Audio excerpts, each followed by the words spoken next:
Cement લાગે ને એટલા માટે ગાદીનું ગાદી દરેકનો જે વધારે બાવલો હોય ને બગડી નહીં એના માટે. બરાબર.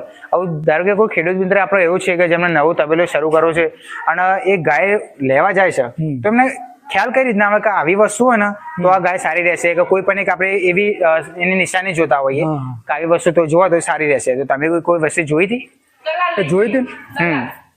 હા, એટલે ધારો કે કઈ રીતના ખબર પડે કે આ ગાય સારી રહેશે? એના અમે ખાસ એક પેલું બાવલું જોવાનું, બ્રીડની એક ગાય અમે પેલું જોઈએ. બરાબર.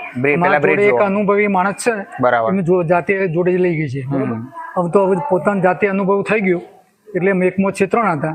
પછી તો હવે બધી પૂરી સમજણ પડી ગઈ.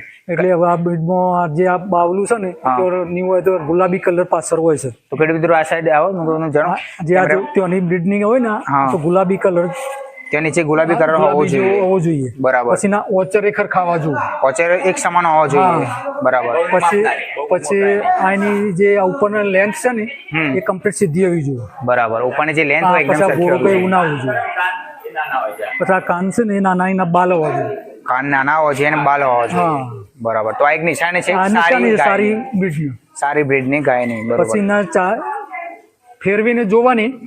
એના પગમાં કોઈ ચાલવા